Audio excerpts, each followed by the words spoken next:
Okay, folks, we might kick off.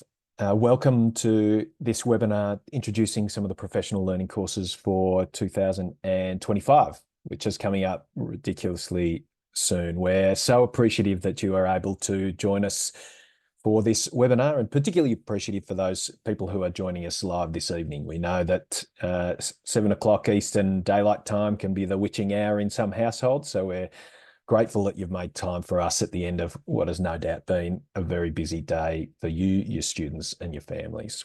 We're really hopeful that the webinar today is going to be informative for you. There are quite a few courses for us to talk about over the course of the next 45 minutes, and we hope that it gives some context to some of the information that sits in our professional learning brochure.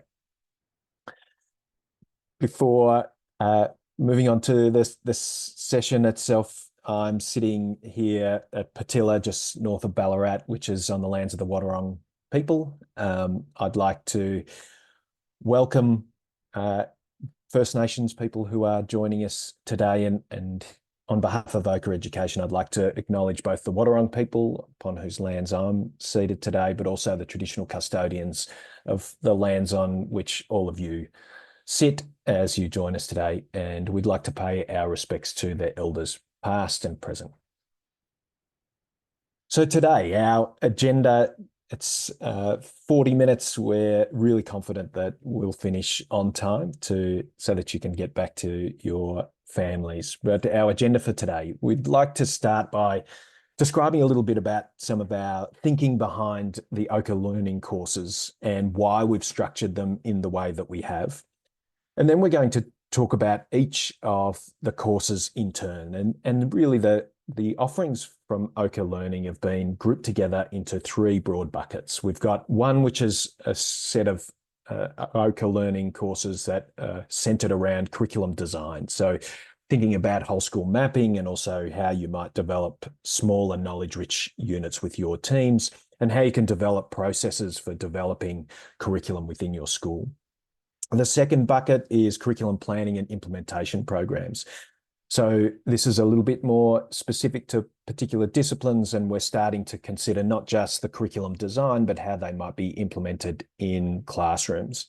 And the last of those buckets are really discipline-specific programs, things that we think are going to be really valuable in particular areas. And in the cases of the programs that we'll be discussing, it's English and mathematics. And then at the end, we hopefully will have perhaps some time for some questions. If you can't wait, if you're sitting there and you've got a burning question that you'd like to ask our team, please use the chat function. We have Sonia Weston, who's head of Ochre Learning, on the call, as well as Trish, who's been heavily involved in the design of these courses, who are here to answer the questions that you might have. If you have questions after this session, you can contact us at ochre@ochre.org.au. And if you're looking for more information, including the brochure that contains pricing and dates for each of the different courses, you can use this QR code. Don't worry if you've missed the QR code. When I move past it in just a moment, we're going to provide that code and the contact email at the end of this session. And we're also recording this session so that we can make it available for you to view later on. So I'd like to start by just discussing the general principles of the Ochre learning courses. And the reason for this is we've designed them a little bit differently, maybe to some of the other courses that you had been involved in the past. And it varies from course to course how it's constructed, but some general features that you'll see in some of the longer courses are these. First of all, a lot of the courses are designed for groups of teachers working together. We think that there's something that's particularly educational and formative for teams of teachers to consider a set of learnings and their particular context. So having teams of teachers learning together and then digesting what they've just learned in the context of their school, we believe is something that's a really powerful element of our offerings. The second thing is we're we like it to be a working session. So for a lot of the courses, we've nominated them as workshops, and they're a combination of both learning new ideas and then having the opportunity to apply some of those ideas in the sessions themselves. Now, this is not the case for all of the programs, but I will point out where we've got a particular focus on this team development and team application.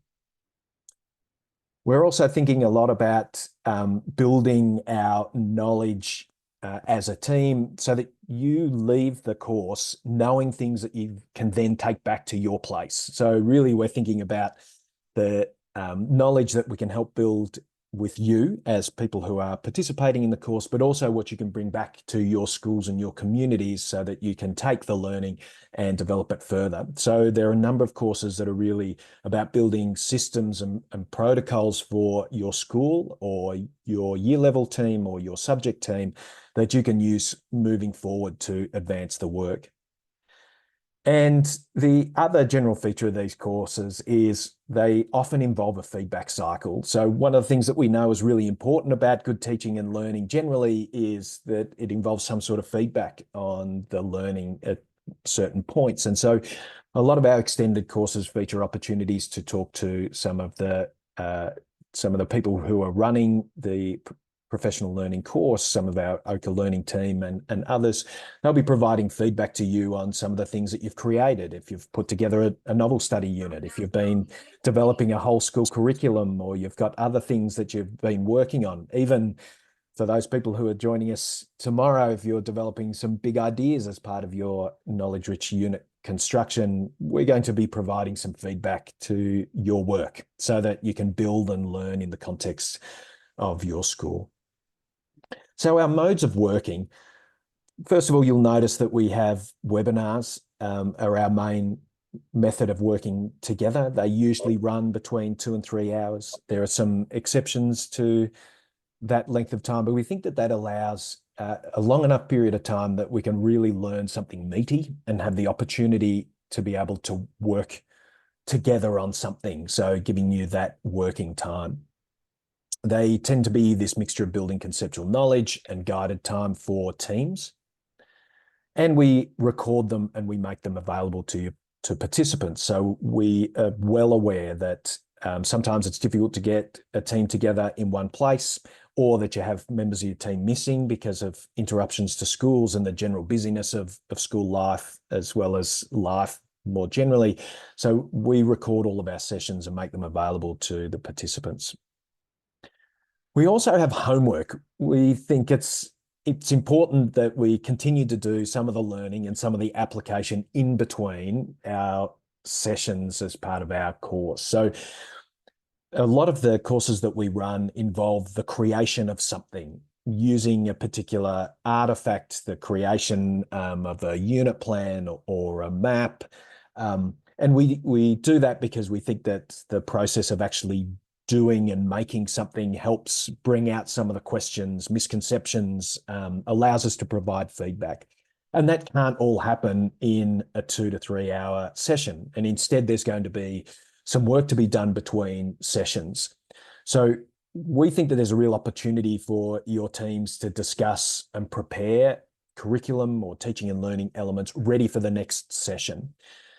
And our team is then in a position to be able to provide some feedback. And sometimes that feedback happens live during the webinars themselves. We can provide feedback on some of the things that you're sharing.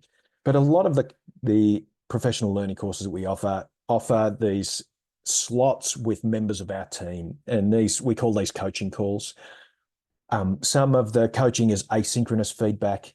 And then some of it are these live coaching sessions where you'll sit down perhaps as part of your school group and discuss what you've done to this point, some of the questions that you might have. We know that schools are not all the same. They're not cookie cutter schools. They each have their wrinkles and cultural elements and different student bodies. So we know that there are different questions that will come up as part of this process for different schools. So there are a number of courses that we offer as part of our professional learning program that have this inbuilt live coaching session so that you can really get the most out of the learning that you and your teams are doing. I'll start by describing the curriculum design programs. So just to recap, these are programs that are designed to help you create curriculum and to document curriculum. And it's usually in broader teams. So there are a number of different programs that we offer in 2025. The first one, probably the largest of these, is planning a whole school curriculum. And this particular course is designed for school leadership teams and middle leadership teams. And we've got it in two forms. We've got a primary and a secondary version of this particular program. If you choose to join us, the course itself makes available 4 seats. So 4 people can join the sessions, have access to all of the materials, and you can add extra people to 4 seats just by adding an additional seat cost on top of the professional learning cost. You'll see in the top right-hand corner of each of the slides on the purpose page how many seats a place in the course will provide for you and your school. So in terms of this, developing a whole school curriculum, you'll learn about the features of a knowledge-rich and coherent curriculum. So we'll be doing a little bit of curriculum theory because it's really essential that you have a strong knowledge of how a good coherent curriculum works and then what it means to be knowledge-rich. We'll discuss how you might audit your existing school curriculum, because in very few situations do we actually start from scratch. You probably have some existing school curriculum that you would like to further develop. We'll discuss how you might develop an ambitious and sequenced and coherent curriculum plan. And really what we're trying to do is to support a knowledge-rich curriculum that's really specific to your context. And of course, that's going to make reference to the Australian curriculum or the New South Wales syllabus or the Victorian curriculum or other variants. But we know that the very particular contexts and ideas, the texts that you select are going to be different from school to school. And so we're going to help you develop a sense from your whole school across all your subject areas about what that might look like in your particular context.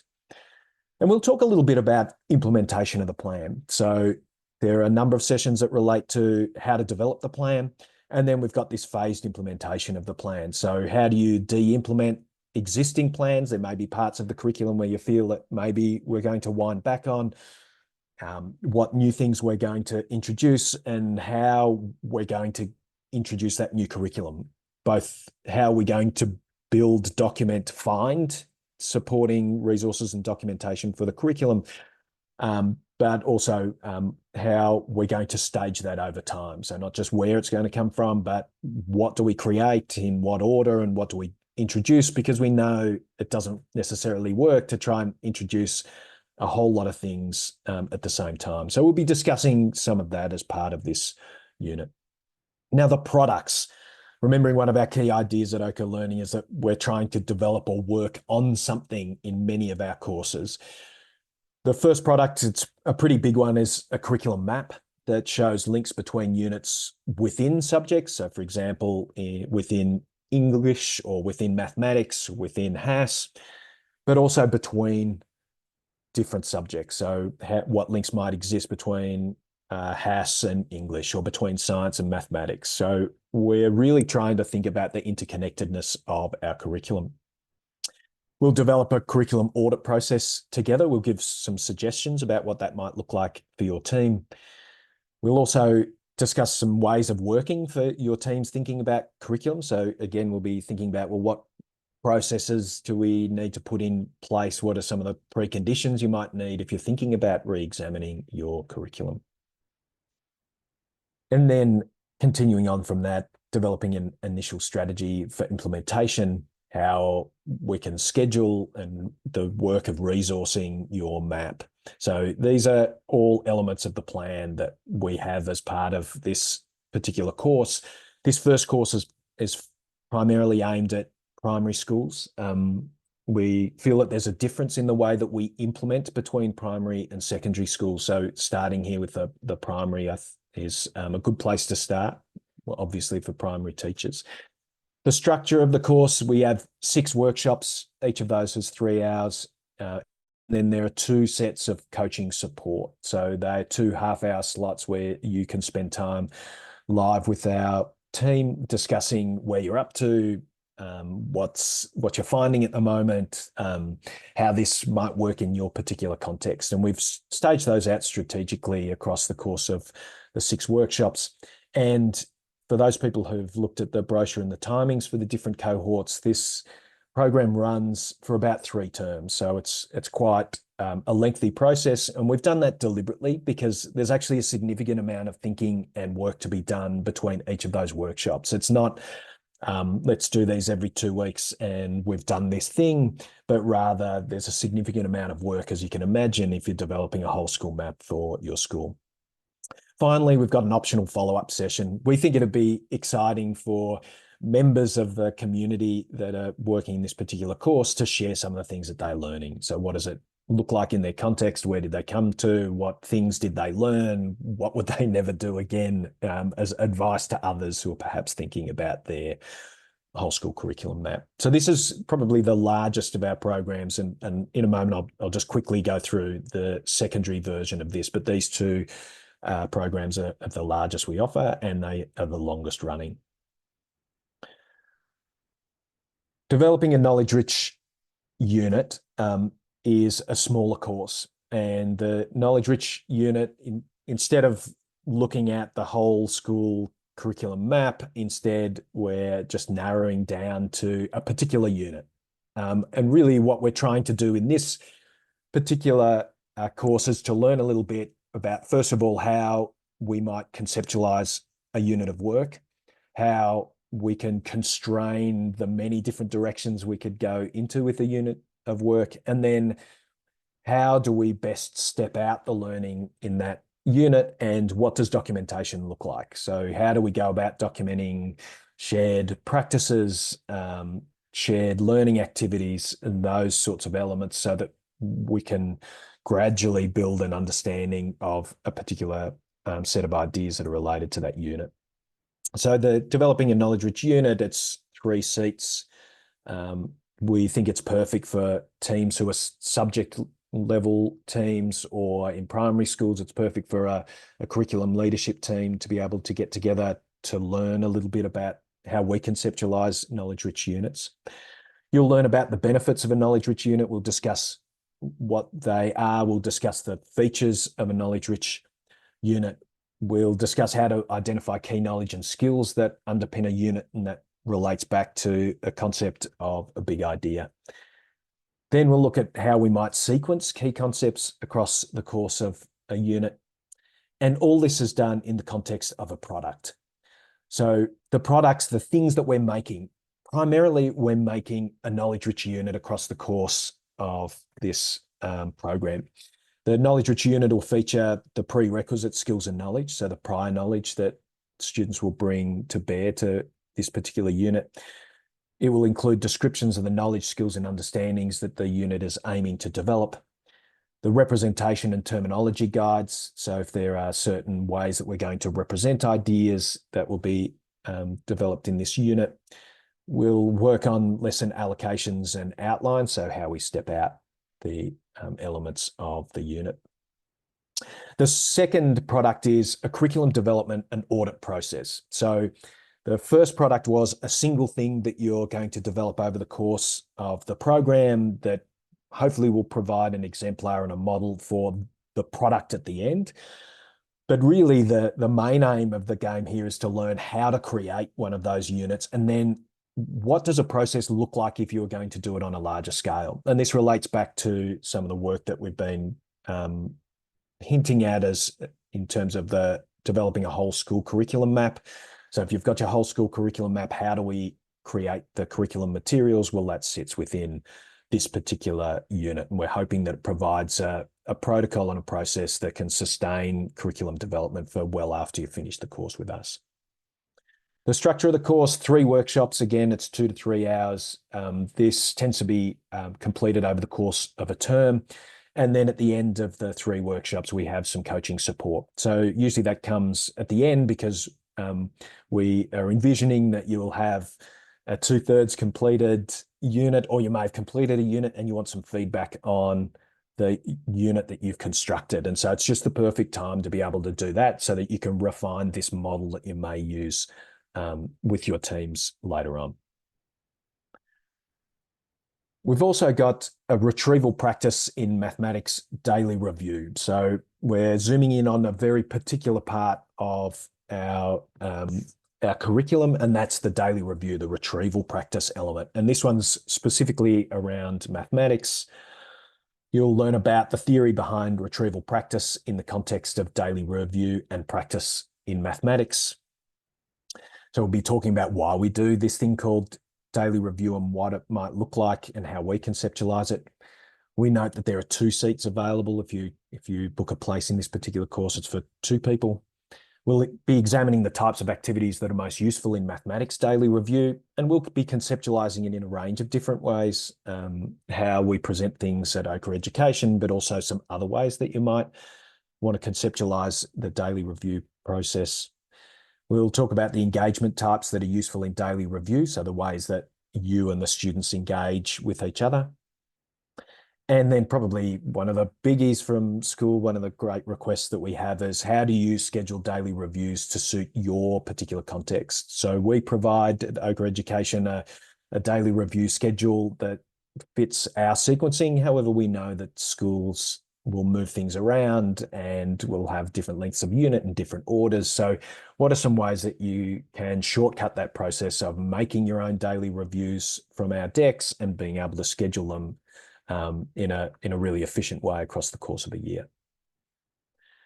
And then the last part of that course is how do we respond effectively to what's going on in the room? So if students have mastered a particular technique or skill or knowledge, or if they haven't, what do we do then? What are our options, and how do we deal with those situations?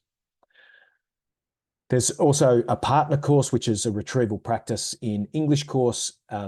It's very similar to mathematics. It's conceptualized just slightly differently because of the structure of English. Again, it's 2 seats. You'll learn about the theories behind retrieval practice as it applies to English, the types of activities that are most useful in English daily review, the engagement types that are useful in the English daily review. Again, we'll be running through creating a daily review schedule in English and how it looks different to mathematics for those people who might be attending the mathematics course. And then again, how to respond effectively to the information you're receiving from kids in the class. The daily review schedule is the product that you're working on. So we will provide some base materials for you. So some slide decks that you could use and reuse in your context, some methods by which you might be able to create new slides. But the big product is we're going to be creating a daily review schedule that's bespoke to your school. So we'll start that process. It's a single workshop, 3-hour-long workshop on daily review, just to help you start that process. You certainly won't finish it in the course of the workshop, but rather it's just the starting point. We'll show you how it might work. Note that there are no coaching sessions that are associated with this particular course. We then have a series of programs that are more based on curriculum planning and implementation. So we're going from those sort of the wider view, school-wide view, or the curriculum documentation programs to things that are just a little bit more specific to concepts. Our first one is, and we're really excited about this, is our intellectual preparation for leaders course. It's for 3 seats. So if you book a place, 3 seats.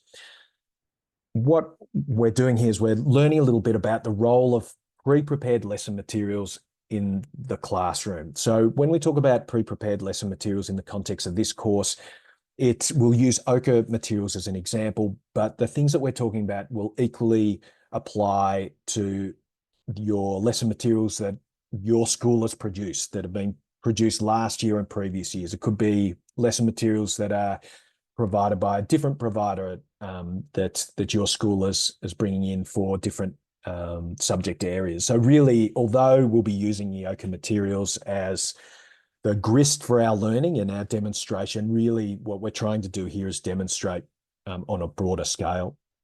And really, the intellectual preparation is how do you actually use these things? If you've got these materials that you're using, what does it look like to do the work and the thinking about how this is going to work in our context with particular groups of students? So you'll be learning about planning a curriculum using these prepared materials. including how they might integrate with existing school materials and alignment with the curriculum. So thinking about how, if you've got certain units you want to do, or if you're doing a novel study, but it's only one novel study a term, how is this going to fit with the overall plan? We'll be discussing the use of professional judgment and the importance of intellectual preparation. So you as a leadership team, how do you both think about that in your roles, guiding the entire school curriculum, but also how do you build expertise within your teachers? So how do you develop school processes for intellectual preparation? What sort of professional learning and other support might be required for teams of teachers to prepare for lessons appropriately? And then thinking through, well, what sort of adaptations would you need to make to particular materials in order for it to be most effective for your particular context? The products from this course, first of all, some guidelines for the integration of the prepared curriculum materials into existing school materials. So we'll provide some of those. We'll develop together an intellectual preparation protocol and process. We'll give you some hints about what that might look like and how it's worked effectively in other schools that you might steal, adapt, adopt for your school. We'll talk about some implementation of curriculum materials, guidelines and checklists that you might develop for your schools, as well as some methods of adapting materials through intellectual preparation. So really, we're trying to develop an understanding about what intellectual preparation looks like, some sort of method for working with teams of teachers to build that capacity, and also some of the other collateral and protocols that you might need for groups of teachers to be able to intellectually prepare units. The structure of that particular course, three-hour workshops with some coaching support at the end. So we're running a number of the intellectual preparation for leaders courses. Our first one starts in term 1. We're really excited about bringing that course to you. We've then got another similar, a related course, and this one's more aimed at teachers in mathematics and English. It's a 3-seat course.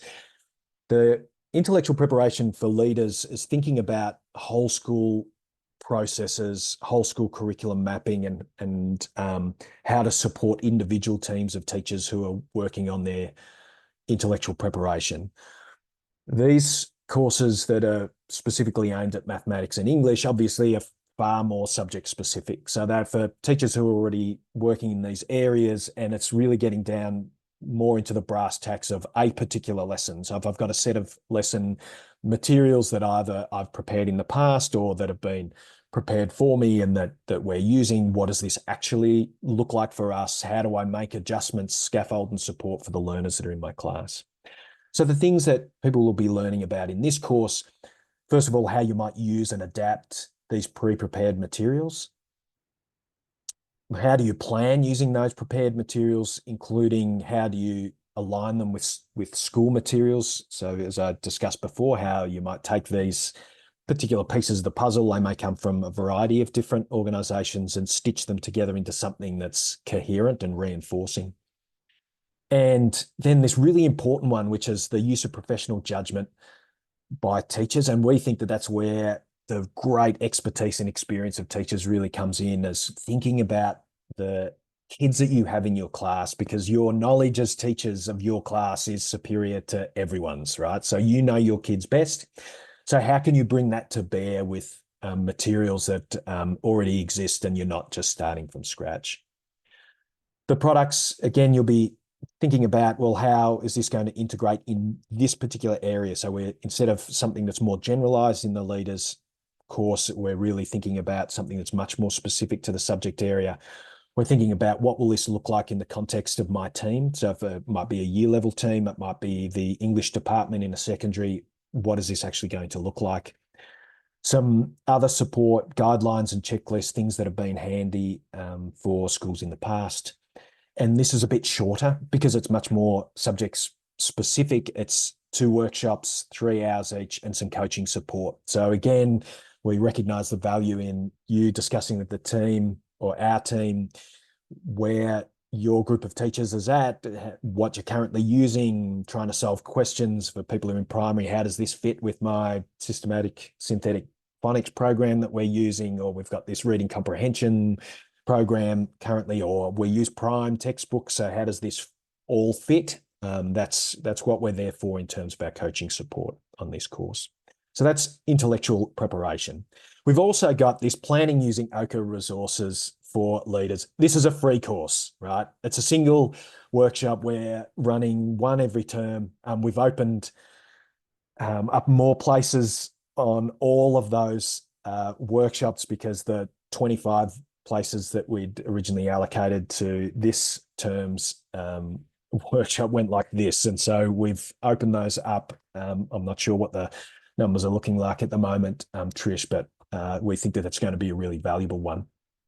Essentially, this is just about like how do we support the implementation of resources? We're thinking about what's the best way that we can provide information to you as a school leader if you're planning to use Ochre resources in mathematics or English or the upcoming science resources. Like, what is this going to look? What do you need to think about in this term, in particular, term 4, but also early in next year? What are the implementation problems that you may encounter, and then what are the things that you might need to plan ahead for? So what sorts of supports do we provide at Ochre? How do we conceptualize the Ochre materials, just making sure that we've all got a common understanding of what we're trying to achieve here with the provision of these materials, how you might plan a curriculum using these prepared materials, and then how to adapt them to suit your school context. So really, we're trying to give a little bit of an overview about what these resources are and how they work, and then how they might be implemented in schools, and then maybe a bit of an idea about what are the sorts of things you need to consider, learning from the experiences of schools that have been on this journey before. And it's free. It's a favorite cost is something that's free. So get in fast is my tip on that one.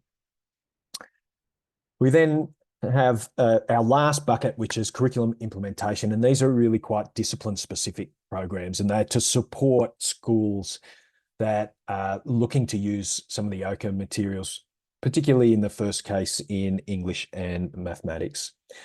So the first one is developing your own novel study unit. This is the first pilot course started for this yesterday. This is a very specific unit about developing a novel study unit that is for a book of your choice. So we provide novel study units for a range of different texts. However, we know that we can't cover everything. We love books at Ochre Education. You know, we want to bring books back into the classroom as much as possible, but we can't write units for every novel. So we just know that you are keen to develop your own novel study units. So we've got a course that is specifically designed to write a novel study unit for a text. It's not about the implementation of that novel study unit, because there are other programs in our Ochre Learning offer that does that. This is purely about how do I take a book and then write a really high quality and ambitious unit that hangs off that book. So this course is designed for groups of 3 people. We've had a number of schools that have brought 3 and then added on 2 or 3 other people to their school team. You're going to be learning about, first of all, how to select a text that is ambitious in scope. So what are the things that you might need to consider when you're selecting your text? For those people who head along to this particular unit, it's good to have a text in mind before you start, just for that first session. But we give you a little bit of advice about what a high quality text might look like. We talk about the essential features of a novel studies unit, trying to be as explicit as possible about what we think is really essential for you and your teams to think about. We'll show you how to select vocabulary from the text for explicit instruction. There are so many choices and so many different ways that you can go. So here are the heuristics and general guidelines that our team follow when they're reading through a text and creating novel study units. We discuss how to read a text in order to identify key teaching points. So how do you identify points in the text where it would be useful to have an in-depth class discussion about what's going on and what's happening and how characters are responding. And then also a discussion about the ways that we could scaffold student learning about the key themes, ideas, and writing features of a novel. So how does that look like over the course of a 4 or 5 week novel study? So obviously the product. You're going to be developing a literature study guide or a novel study guide linked to a novel of your choice. And you won't be able to get that finished within the hours allotted to this particular course or this program. However, you will get a fair distance down the track. So the literature study guide will include the vocabulary to be taught explicitly, and also identifying that implicit vocab that you're just going to be aware of, the read aloud prompts that you may develop, the literary devices you can find in your text, and some of that sentence and text level writing that you might associate with the novel. So starting to think about the types of writing that you might do in association with that text. The structure, it's a 2-workshop structure. We're thinking about a third, so don't be surprised for those people who are thinking about joining up that we tack on a third workshop, because there's just so much amazing things to learn as part of the project. At the moment, the structure is workshop 1 is 3 hours, where we really talk about that novel, how to read the text to identify features. We then provide some coaching support. So after you've had an opportunity to read through and mark up your novel, just thinking about what comes next. And then workshop 2 is really about documenting and resourcing the novel study. So what do you do once you have a bit of an understanding about the text and the features of that text? What's next for you? The second last of our courses is teaching primary English: what, why, and how. This one's a really interesting course. It's for 4 people.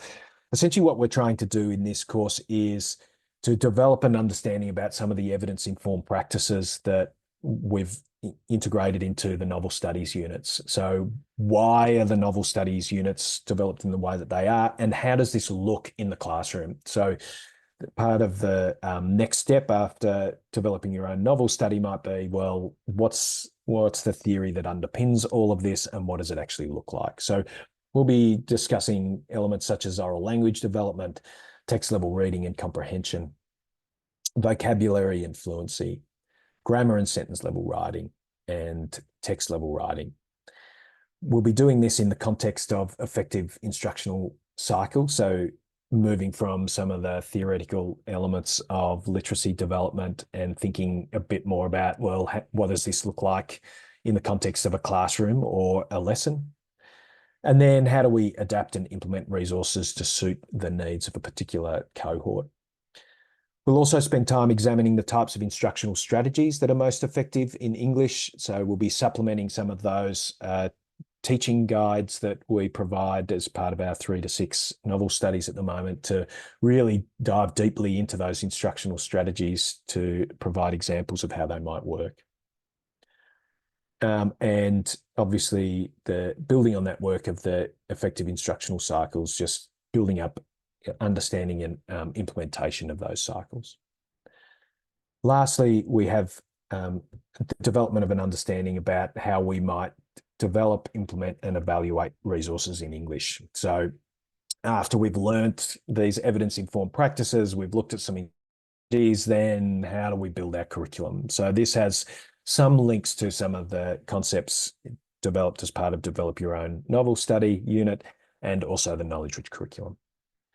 The structure, it's a year-long program, so we can provide all the times here. Essentially 8 modules of learning spread across the course of the year, with not quite bite-sized chunks. They're a little bit larger than that, but just little bits of learning that then will provide some homework and supporting materials between each sessions to gradually build upon what is probably already a strong understanding about literacy, reading comprehension, and writing. So it's an 8-module year-long project that you would be involved in if you decide to enroll in this program. Then the final element is a series of courses that we call year-level specific maths. The year-level specific maths, 3 seats, and there's a course for every year level that we offer mathematics lessons. So there's a foundation course, a year 1 course, all the way up to a year 9 course for the year 9 materials that are being developed as we speak. We're going to be learning about really understanding the year level term content. What we're trying to do here is almost have well, we are having sessions where teachers and curriculum leads who've developed these materials are going to run through each of the units coming in the following term. So if you're on the foundation course, each term you'll go through the next term's worth of units and learning. And really what we're trying to do in that course is we're running through the lessons themselves. So why have they been sequenced in the way that they have? We're trying to understand a little bit about the content, the terminology, and the concepts for each of those units. We want to prepare for potential misconceptions. And we'll be previewing and adapting materials in that session just to show how they might suit different cohorts. So really what we're trying to do in that session is make explicit the thinking that goes behind each of those units and prepare you for what are the concepts that we're teaching, how do we recommend that they're being taught, and what are the things that you need to look out for. So we think it's for those people, particularly who are teaching at a year level for the first time, teaching the Ochre materials, it's a really great way of just staging out some of that learning so that you feel more confident in teaching some of the mathematical concepts. The way that we've staged it is a little bit different to some of the other materials. Our first session is in term 1, 2025, and we're going to be previewing the term 2 content. So we're always working a term ahead. So in term 1, we'll be looking at term 2. We don't have a unit available for this term that previews the year 1 content, unfortunately. In term 2 of next year, we'll be previewing the term 3 content. In term 3 of 2025, we'll be previewing the term 4, and then in term 4, we'll go back and have a look at the term 1 content. So what we're trying to do is to provide some of this learning ahead of time. And as I said before, the one place within the program that provides access to one year level for the year. So you can choose the year 3 stream or the year 5 stream. We have programmed each of those sessions on different days, and I'll show you that in just a tick. But the reason that we've done that is we know that some of you are teaching composite classes, or you're responsible for multiple year levels as a learning leader, or APCNI or something similar in your school. So if you're doing multiple year levels, we provide a discount on bundling up multiple year levels, and we make sure that they don't cross over each other. So looking ahead to our term 1 calendar, so this is preparing to teach term 2 materials, foundation maths, their sessions on Monday the 17th of March, and we've got a session every day for the next 2 weeks. So we just run through from foundation to year 9. Every day we've got an hour-long session that we spend time with you discussing some of those concepts. We think it's going to be a really useful program for people to be involved in, and we keep the videos available for you to access across the course of the year that you're enrolled in a particular course. So 7:43, we've done pretty well here to finish up. Any questions that you have, you can use the chat function. We'll be on for a little bit longer. Sonia and Trish are available to help answer some of your questions, so you're more than welcome to ask there. You can contact us at ochrepl@ochre.org.au if you've got larger questions, or if something comes to mind after this session, which often happens. I've got the QR code that'll take you to a blog post on our website that just has a quick description of the courses, and from there you can access links to our pamphlet, which contains the scheduling information, payment information, and those sorts of things. We've got places available for most of the courses, or in fact, all of the courses that we've talked about today. We haven't got many left for the 2024 versions. So I'm going to stop sharing. Thank you to all that have attended today. We will make a copy of today's presentation, and we will make it available on our website for you to view at another stage, or if you'd like to show other people within your school community. I think that would be really useful. Are there any questions, Sonia and Trish, that you're seeing popping through the chat that it might be useful in the last minute or two to discuss?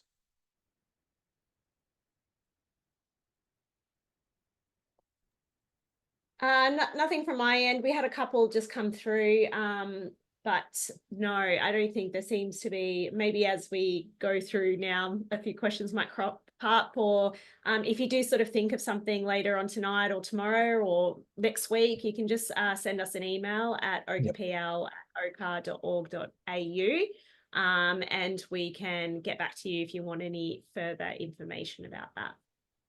And if you're on socials, then please don't hesitate to, you can ask questions through our social media on Twitter, X, Facebook, or Insta, if that's your primary mode of communication. So thanks so much for your attendance tonight. I hope it's been really useful, and please don't hesitate to ask further questions of us. Thank you. Thanks, Reid. No worries. Thanks, Kira.